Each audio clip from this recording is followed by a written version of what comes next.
Et quand je dis mon entourage, c'est même c'est pas uniquement la famille, c'est-à-dire que même mes entraîneurs, par exemple, Oui. j'ai eu des discussions assez profondes avec eux, de savoir, de prendre leur avis. À Pyeongchang, à Pékin, pardon, je suis dans l'air d'arriver.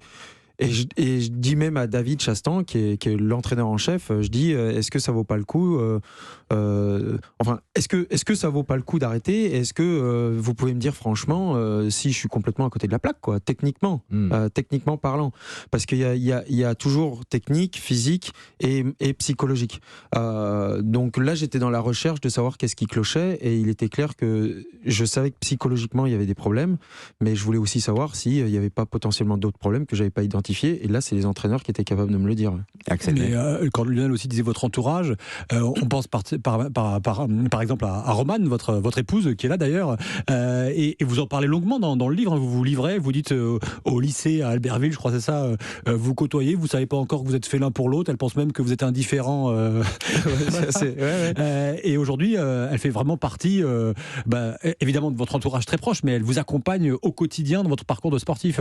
Ouais, Romane s'occupe de toutes mes relations presse dans les aires d'arrivée, sur les déplacements, aussi vis-à-vis de mes partenaires. Donc ça, c'est toute l'année, hein. Ça prend énormément de temps, et surtout sur les événements, il y a énormément de demandes. Donc il faut pouvoir trier tout ça et avoir quelqu'un qui est là pour faire tampon. C'est hyper important. Et puis surtout aussi pour organiser le tout, parce qu'un athlète, l'essentiel, c'est qu'il puisse être concentré sur sa performance et se concentrer uniquement là-dessus. Parce qu'il y a tellement de choses maintenant dans le sport de haut niveau, tout autour de ces milieux qui gravitent, qu'il faut pouvoir se protéger de tout ça et être concentré au maximum sur l'essentiel. Ouais. Et d'ailleurs, ça avait donné lieu à quelques frictions. Vous l'évoquez aussi dans votre livre, Championnat du monde de Saint-Maurice en 2017. L'équipe de France a pas tellement apprécié que vous soyez un petit peu dans votre cocon avec votre équipementier, votre sponsor, que vous arriviez en hélicoptère, etc. C'est pas forcément une attitude qui a été appréciée à l'époque, et aujourd'hui ça fait partie quand même. La fédération a bien compris que vous en avez besoin de cette bulle, de cette structure à vous pour performer.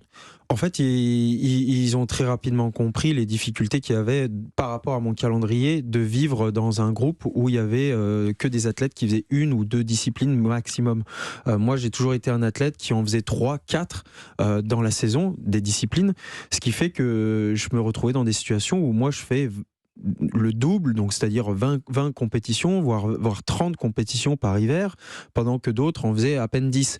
Donc on voit bien qu'à un moment il pouvait y avoir des problèmes, rien que dans l'organisation, et après dans le suivi des entraînements, des sites de compétition, des déplacements aussi, dans le suivi derrière structurel aussi de vis-à-vis des partenaires et des médias, et au bout d'un moment ça a commencé à coincer, et quand je voulais décoincer les choses, je l'ai fait aussi de manière un peu maladroite, hein, notamment au championnat du monde de 2017 à Saint-Moritz, où j'explique que mon choix, je l'ai fait un peu en marge de la fédération, sans trop consulter la fédération, et je l'ai fait pour me mettre dans les meilleures dispositions possibles, sportivement parlant, mais ça a été du coup mal interprété, et ça a eu en fin de compte l'effet inverse. Avec du recul, ça a été aussi une erreur. Alexis Pinturo est l'invité exceptionnel d'Europe 1 Sport ce soir, de l'Eurocristal aux éditions Marabout, votre ouvrage.